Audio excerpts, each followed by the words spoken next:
بسم اللہ الرحمن الرحیم۔ محاسبہ قادیانیت یوٹیوب چینل کی جانب سے محمد اسامہ حفیظ آپ سے مخاطب ہوں۔ یہ ہمارا ایک گروپ ہے دا لاسٹ بریک۔ اس گروپ کے اندر عبدالقادر قادیانی کے ساتھ ہماری گفتگو ہی ہے۔ اس کا موضوع تھا اجراء نبوت، اور یہ امکان نبوت کی طرف بحث کو لے گیا ہے۔ اس کی طرف بھی ہم نے اس کی کافی شافی تسلی کروائی ہے، تو یہ گفتگو آپ ملاحظہ فرمائیں۔ اس کا کچھ پس منظر عرض کر دیتا ہوں۔ بھائی احمد رضا کے ساتھ اس کی گفتگو ہونا طے پائی تھی کہ یہ اجراء نبوت، امکان نبوت کے حوالے سے بھائی احمد رضا سے بات کرے گا۔ تو بھائی احمد رضا کو کوئی ایمرجنسی تھی جس کی وجہ سے انہوں نے مجھے حکم کیا کہ آپ اس سے گفتگو کریں۔ تو اس سے میری گفتگو ہوئی ہے۔ قادیانی عبدالقادر نے اپنا اصل دعویٰ چھپایا ہوا تھا، بیان نہیں کر رہا تھا۔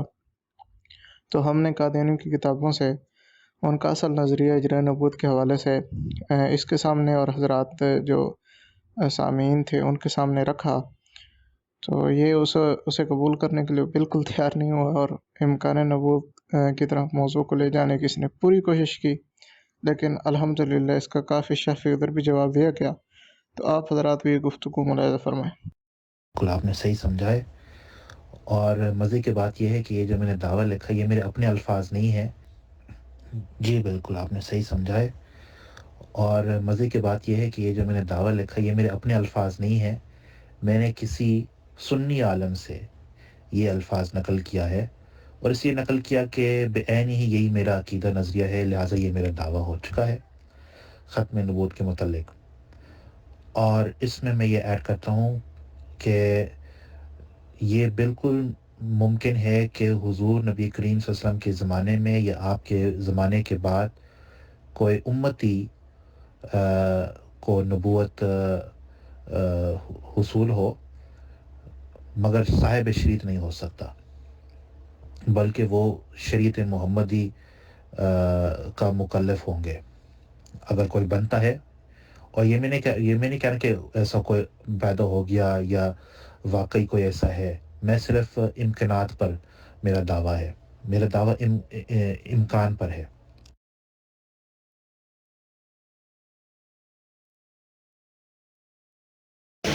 السلام علیکم ورحمۃ اللہ۔ ابھی 9 بجے ملہم عبدالقادر کے ساتھ مناظرہ تھا۔ گزارش یہ ہے کہ مجھے ذرا ایک ایمرجنسی معاملے میں ہاسپٹل میں آنا پڑ گیا ہے، تو اس وجہ سے ابھی مناظرہ میں اویل نہیں مناظرے کے لیے۔ اور اسامہ حفیظ بھائی میری طرف سے میں انہیں پیش کرتا ہوں، اگر عبدالقادر ایگری کریں تو ان کے ساتھ ڈیبیٹ کر لیں، اگر ان کی یہ خواہش ہو کہ میرے ساتھ ہی مناظرہ کرنا ہے تو انشاءاللہ کل 9 بجے کیا جائے گا۔ اوپر جو 2 میسیج میں نے لگائے ہیں، یہ عبدالقادر ملہم کا دعویٰ تھا، اس کے جواب میں اسامہ حفیظ بھائی جواب دعویٰ پیش کر۔ جی ٹھیک ہے، اسامہ ہو کوئی بھی ہو، بات شروع کرے پھر۔ بسم اللہ الرحمن الرحیم۔ ہمارا اہل اسلام کا یہ عقیدہ اور نظریہ ہے کہ سرور عالم صلی اللہ علیہ وسلم اللہ کے آخری نبی ہیں، آپ کے بعد کوئی نبی نہیں۔ اور دوسرا جو عبدالقادر صاحب نے اپنا دعویٰ پیش کیا ہے، یہ دعویٰ ان کا درست نہیں ہے، یہ اپنا عقیدہ چھپا رہے ہیں، جھوٹ بول رہے ہیں۔ اس حوالے سے میں 2-4 حوالے آپ کے سامنے رکھتا ہوں، کیونکہ عقیدہ تو واضح ہونا چاہیے اور عقیدے کے اوپر بحث ہوتی ہے۔ اور دوسرا یہ کہہ رہے ہیں کہ میں امکان پر بحث کروں گا، تو امکان پر بحث نہیں ہوتی۔ اگر آپ کا عقیدہ ہے واقعی یہ، تو پھر یہ امکان کی بحث کی کیا ضرورت ہے؟ عقیدہ تو قطعی اور یقینی ہوتا ہے۔ آپ کا یہ کہنا کہ یہ آپ کا عقیدہ بھی ہے، پھر آپ کو کہہ رہے ہیں کہ میں امکان پر بحث کروں گا، یہ ایسی فضول اور لغو بات ہے جیسے آپ کا عقیدہ فضول اور لغو ہے۔ تو اس طرح کی باتیں آپ کو کرنا زیب نہیں دیتی۔ اگر یہ آپ کا عقیدہ ہے تو امکان کی بات نہیں ہوگی، آپ نے ثبوت دینا ہوگا اس عقیدے کا۔ اور اگر یہ امکان ہے تو پھر یہ عقیدہ ہے ہی نہیں، آپ کا امکان ہے، تو ہم آپ کے امکان پر کیا بات کریں؟ آپ کے نزدیک تو امکان بہت کچھ ہوتا ہے۔ جی جناب، اگر آپ کا نام اسامہ ہے، سب سے پہلے آپ میرا جو دعویٰ ہے اس پر کیا حکم لگاتے ہیں؟ آپ نے کہا کہ یہ درست نہیں ہے، تو یہ کوئی شرعی حکم نہیں ہے، آپ کوئی شرعی حکم لگائیں اس پر۔ آیا یہ دعویٰ کفر ہے، ضلالت ہے، بدعت ہے، الحاد ہے، کیا ہے آپ کے نزدیک؟ تو کوئی شرعی حکم لگاؤ اس حکم پر، اس دعویٰ پر پھر آپ نے فرمایا کہ امکان پر عقیدہ نہیں ہوتا ہے، عقیدہ یقینی اور قطعی ہوتی ہے۔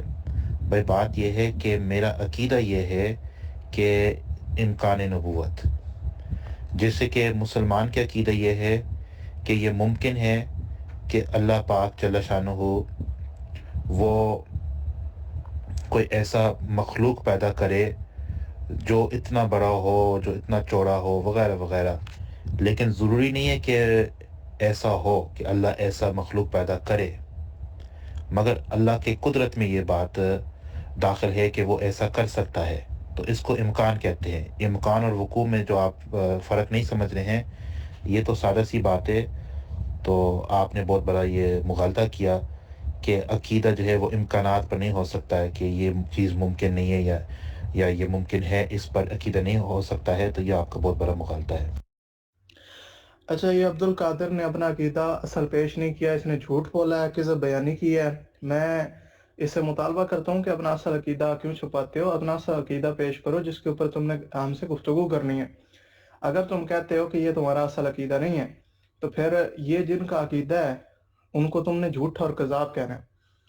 یہ میں ایک حوالہ آپ کے سامنے رکھتا ہوں، یہ مسئلہ کفر و اسلام اس کی حقیقت کے نام سے ایک رسالہ کلمۃ الفصل نامی شائع ہوا تھا۔ مرزا بشیر ایم اے نے اسے لکھا تھا، اور یہ جو رسالہ ہے اس کا صفحہ نمبر 119 ہے۔ اس رسالے میں یہ بات لکھی ہوئی ہے کہ اس جگہ یاد رکھنا چاہیے کہ نبوت جو ہے مختلف نوع پر ظاہر ہو چکی ہے، اور وہ کہتا ہے کہ آج تک نبوت 3 اقسام پر ظاہر ہو چکی ہے۔ ایک تشریعی نبوت، ایسی نبوت کو مسیح موعود نے حقیقی نبوت پکارا ہے۔ دوم وہ نبوت جس کے لیے تشریعی یا حقیقی ہونا ضروری نہیں ہے، ایسی نبوت حضرت مسیح کی اصطلاح میں مستقل نبوت ہے، یعنی غیر تشریعی نبوت ہے۔ تیسرا وہ کہتا ہے کہ ذلی اور امتی نبی، یہ کہتا ہے کہ اس کی آمد، یہ جو ہے حضور صلی اللہ علیہ وسلم کی آمد سے مستقل اور حقیقی نبوت کا دروازہ بند ہو گیا اور ذلی نبوت کا دروازہ کھلا گیا۔ تو یہ ان حضرات کا عقیدہ یہ ہے کہ جو غیر تشریعی نبوت ہے یہ بند ہے۔ آج اس نے کہا ہے کہ غیر تشریعی نبوت کھلی ہے۔ اگر یہ کہتا ہے کہ یہ عقیدہ جو اس نے پیش کیا یہ درست ہے، تو اسے یہ کلمۃ الفصل والے بشیر ایم اے کا عقیدہ غلط ماننا پڑے گا اور کہنا پڑے گا کہ اس نے یہ غلط عقیدہ بیان کیا ہے۔ مرزائی آج تک جو عقیدہ بیان کرتے آئے ہیں، اسے یہ ماننا پڑے گا اور لکھنا پڑے گا کہ یہ جو عقیدہ ہے ہم نے غلط بیان کیا تھا۔ مرزائی آج تک یہ غلط عقیدہ رکھتے آئے ہیں۔ آج اس کی تحقیق میں عقیدہ ٹھیک یہ ہے کہ غیر تشریعی نبوت جو مستقل نبوت ہے وہ جاری ہے۔ تو اسے یہ اپنا عقیدہ یا تو تنقید کرنی پڑے گی، اسے اپنے بات کی رجوع کرنا پڑے گا اسے اپنی بات سے، یا پھر اسے ماننا پڑے گا کہ مرزائیوں کا یہ عقیدہ جو تھا یہ غلط تھا۔ آج اس نے نئی تحقیق پیش کی ہے۔ جی مربی صاحب، ابھی گفتگو شروع ہوئی ہے اور آپ نے جھوٹ بولنا شروع کر دیا۔ میں نے جو آپ کی عبارت کو غلط بتایا ہے وہ اس وجہ سے بتایا ہے کہ یہ مرزائیوں کا عقیدہ ہے ہی نہیں۔ آپ لوگوں کا اصل عقیدہ وہ ہے جو میں نے بیان کر دیا ہے کہ آپ مستقل نبوت کو بند مانتے ہیں اور مستقل غیر تشریعی نبوت کو بند مانتے ہیں۔ آپ نے کہا نہیں غیر تشریعی نبوت جاری ہے، آپ کی عبارت۔ جی مربی صاحب، ابھی جی جناب، معذرت کے ساتھ آپ کو مناظرہ کے اصول کا یا تو علم نہیں ہے کیونکہ آپ ان کے وائلیشن کر رہے ہیں۔ بات یہ ہے کہ آپ کہتے کہ میرا عقیدہ، میں اپنے آپ کا عقیدہ چھپا رہا ہوں، میں جھوٹ بول رہا ہوں، تو اس کا مطلب آپ کے علم غیب کا دعویٰ کر رہے ہیں کہ آپ جانتے ہیں میرے دل میں کیا ہے، اور میرے قول اور میرے دل میں جو ہے اس میں تضاد ہے۔ یہ تو آپ ایک دعویٰ کریں نا علم غیبیت کا۔ دوسری بات یہ ہے کہ میں نے جو دعویٰ پیش کیا اس پر ہی بات کریں گے۔ اگر آپ کہتے کہ نہیں یہ تمہارا دعویٰ ہو ہی نہیں سکتا، تو پھر مناظرہ کیوں قبول کیا؟ آپ میرے بات سمجھ لینا۔ اگر آپ سمجھتے ہیں کہ یہ میرا دعویٰ ہو ہی نہیں سکتا، میں جھوٹ بول رہا ہوں، تو پھر اس دعویٰ کو کیوں تسلیم کیا کہ ہم اس پر بحث کریں گے؟ اور اس کے جو جواب بھی آپ نے پیش کیا آڈیو میں، یہ ایک چیز ہے۔ دوسری چیز یہ ہے کہ آپ پھر ایک حوالہ پیش کر رہے ہیں جو میں نے نہیں کہا کہ یہ میرے مسلمات میں سے ہے۔ تو بات یہ ہے کہ آپ میرا جو سوال ہے اس کا جواب دیں۔ جو دعویٰ میں نے پیش کیا اس پر آپ حکم کیا لگاتے ہیں؟ آیا یہ کفر ہے یا یہ ضلالت ہے یا یہ الحاد ہے یا یہ شرک ہے؟ یہ کیا ہے؟ اس پر کیا حکم لگاتے ہیں؟ اور اس کا قائل پر آپ کا کیا حکم ہے؟ یہ آپ مجھے ضرور سمجھائیں جزاک۔ جی محترم، میں مرزائی نہیں ہوں، نہ میں نے کہا کہ میں مرزائی ہوں۔ میں نے ایک دعویٰ پیش کیا، اس پر ہی آپ نے اگر بات کرنی ہے تو کرے بات. اگر اس پر آپ بات کرنے کے لیے تیار نہیں ہیں, آپ کہتے نہیں یہ تمہارا دعویٰ ہو ہی نہیں سکتا, یہ تو آپ جھوٹ بول رہے ہیں, تو اس طریقے سے تو بات تو نہیں ہوگی. یا تو آپ کہہ دیں کہ جو دعویٰ عبد القادر نے لکھ کر دیا ہے اس پر میں ڈیبیٹ کرنے کے لیے تیار ہوں, یا تو آپ کہہ دیں کہ یہ دعویٰ آپ کو ہو ہی نہیں سکتا. آپ دیکھو مجھ پر آپ زبردستی میرا دعویٰ کو نہیں چینج کر سکتے, جو میں نے لکھا ہے.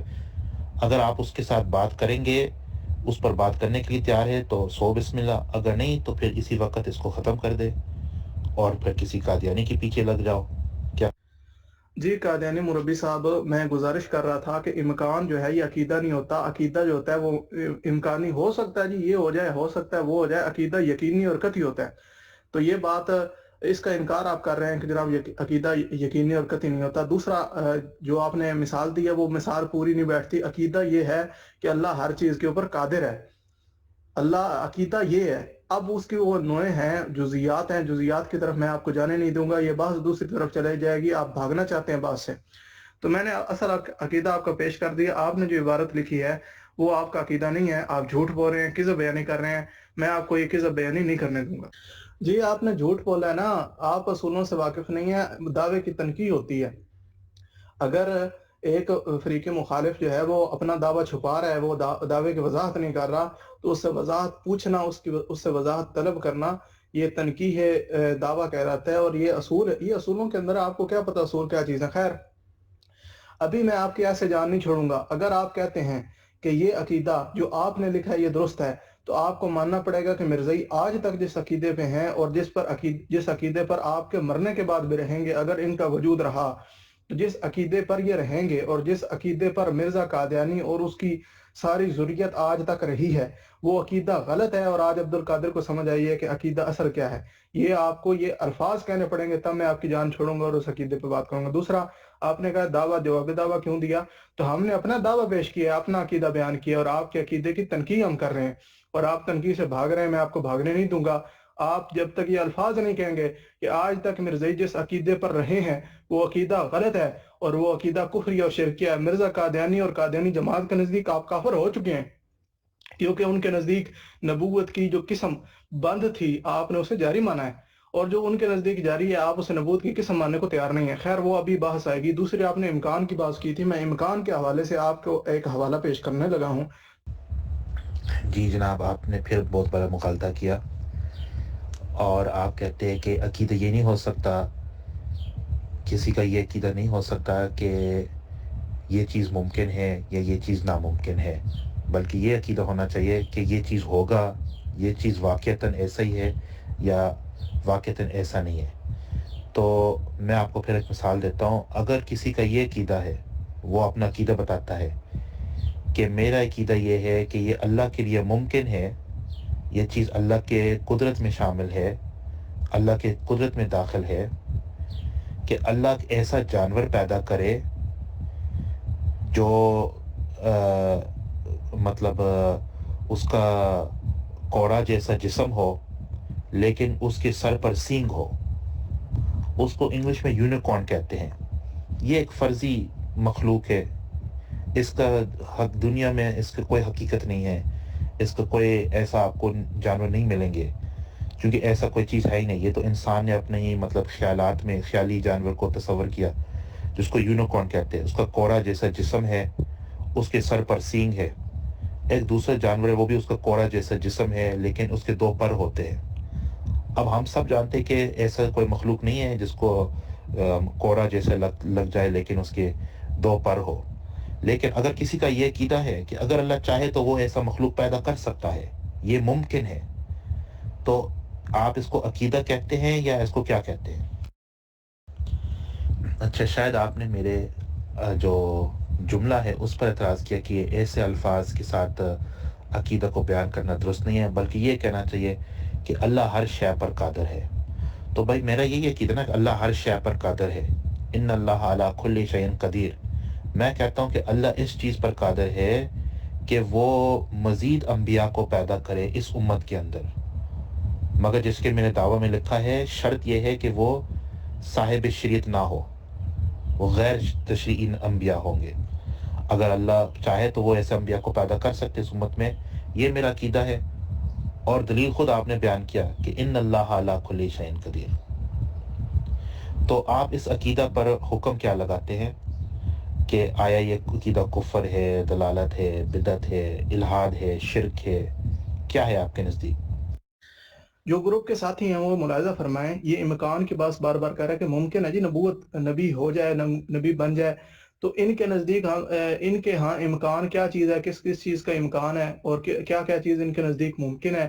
ان کے نزدیک امکان کے اوپر بات ہماری اور ان کی امکان کی بات بنتی ہے یا نہیں بنتی، اس کا اندازہ آپ کو اس حوالے سے ہو جائے گا۔ روحانی خزائن کی جلد 15 ہے، تریاق القلوب نامی کتاب ہے، اور اس کا صفحہ 280 ہے۔ اس کے اوپر مرزا قادیانی لکھتا ہے کہ مثلا ایک شخص جو قوم کا چوڑا ہو یعنی بھنگی ہو، اور ایک گاؤں کے شریف انسان کی 30-40 سال سے یہ خدمت کرتا رہا ہو، اور اس کے گھر کا گند اٹھاتا ہو، اس کی نالیاں صاف کرتا ہو، اور اس کا پاخانہ اور نجاست اٹھاتا ہو، اور ایک دو دفعہ چوری میں بھی پکڑا گیا ہو، اور ایک دو دفعہ زنا میں بھی گرفتار ہوا ہو، اور اس کی رسوائی ہو زنا میں گرفتاری کی وجہ سے، اور چند سال جو ہے وہ جیل خانے میں قید بھی رہا ہو، اور چند دفعہ ایسے برے کاموں سے گاؤں کے نمبردار نے اسے جوتے بھی مارے ہوں، اور اس کی ماں اور دادیوں اور نانیاں ہمیشہ سے ایسی ہی نجاست میں مشغول رہی ہوں، اور سب مردار کھاتے ہوں اور گوں اٹھاتے ہوں، جب خدا تعالیٰ کی قدرت پر خیال کر کے ممکن تو یہ ہے کہ وہ اپنے کاموں سے تائب ہو کر مسلمان ہو جائے، اور پھر یہ بھی ممکن ہے کہ خدا تعالیٰ ایسے اپنا فضل کرے کہ وہ رسول اور نبی بن جائے، اور گاؤں کے جناب شریف لوگ جو ہیں ان کی طرف دعوت لے کر جائے، اور انہوں نے کہا کہ اگر تم میری اطاعت نہیں کرو گے تو تم جہنم میں ڈالے جاؤ گے۔ تو ان کے نزدیک امکان کی بات تو یہ ہے۔ پھر آگے لکھا ہے کہ لیکن باوجود اس امکان کے جب سے دنیا پیدا ہوئی ہے کبھی خدا تعالیٰ نے ایسا نہیں کیا۔ امکان کے بعد ان کے نزدیک یہ ہے کہ ایسا شخص جو بھنگی ہو، جو دجال کذاب ہو، جھوٹا ہو، جو زنا کرتا ہو، زناکاری میں مشغول رہا ہو، چوریاں کرتا ہو، جس کی دادیاں نانیاں جو ہیں زناکار غلیظ عورتیں ہوں، وہ شخص نبی بن سکتا ہے۔ ان کے نزدیک امکان کی اوقات اور حیثیت تو یہ ہے، تو ہم ان کو امکان کی بات بالکل نہیں کرنے دیں گے۔ یہ بار بار امکان کی طرف لے جائے گا۔ امکان عقیدہ نہیں ہوا کرتا، عقیدہ قطعی ہوتا ہے، یقینی ہوتا ہے۔ اگر اس کو اپنے عقیدے پر یقین ہی نہیں ہے اور کہتا ہے کہ میں امکان کی بات کروں گا، تو ایسا عقیدہ جس کے اوپر اس کو خود یقین نہیں ہے بلکہ امکان کی بحث ہے، اور امکان ان کے نزدیک امکان کی حیثیت آپ کو معلوم ہو گئی ہے، تو اس کا یہ امکانی عقیدہ ہم قبول کرنے کے لیے بالکل تیار نہیں ہے۔ ہم اپنے قطعی عقیدے کے اوپر قائم رہیں گے۔ یہ امکان کی بحث کر کے ہمیں جناب وقت ضائع کرنا چاہتا ہے، اس طرح کے وقت ضائع کرنے کی ہم اس کو بالکل اجازت نہیں دیں گے۔ یہ قادیانی دھوکہ دینے کی کوشش کر رہا ہے، دجل کر رہا ہے۔ اصل عقیدہ جو ہے اس کے اندر، جو اس نے مثال دی ہے، اس کے اندر اصل عقیدہ یہ ہے کہ اللہ مخلوق بنانے پر قادر ہے یا نہیں۔ عقیدہ یہ ہے، یقینی عقیدہ ہے، اس کے اندر امکان کی بات نہیں ہے۔ اب اگر اللہ قادر ہے تو وہ کوئی بھی چیز بنا سکتا ہے، وہ یہ بھی بنا سکتا ہے، وہ بھی بنا سکتا ہے، یہ امکان ہے آگے۔ لیکن عقیدہ کیا ہے، بنیاد کیا ہے؟ بنیاد یہ ہے کہ اللہ بنانے پر قادر ہے، اللہ تعالیٰ خالق ہے، اللہ تعالیٰ بنا سکتا ہے، اللہ تعالیٰ بناتا ہے، اللہ تعالیٰ مخلوق پیدا کرتا ہے۔ یہ ہے عقیدہ، اور یہ یقینی ہے، قطعی ہے۔ یہ جو اس نے مثال دی ہے، اس کے پیچھے جو عقیدہ ہے میں نے آپ کو بیان کر کے واضح کر دیا کہ عقیدہ جو ہوتا ہے وہ قطعی چیز کے اوپر ہوتا ہے، امکانی چیز کے اوپر نہیں ہوتا۔ یہ مغالطہ دے رہا ہے، جھوٹ بول رہا ہے، کذب بیانی کر رہا ہے، اس کے پاس امکان کی بات کرنے کے علاوہ کوئی بات نہیں ہے۔ اور امکان کی بات جو ہے میں نے اس کی حیثیت آپ کے سامنے رکھ دی ہے کہ ان کے نزدیک چوڑا، چمار، زانی، شرابی ایسا بھی نبی بھی بن سکتا ہے۔ امکان کی حیثیت ان کے نزدیک یہ ہے، جب اس طرح کی چیز ان کے نزدیک ممکن ہے تو ان کے نزدیک ممکن تو بہت کچھ ہوتا ہے، اور بہت کچھ یہ کرتے ہیں۔ تو یہ فضول بحث جو ہے امکان کی، ہم اس کے اندر بالکل نہیں پڑیں گے، اور اس کے امکانی عقیدے کی وجہ سے ہم اپنا قطعی اور یقینی عقیدہ چھوڑنے کو بالکل تیار نہیں ہیں۔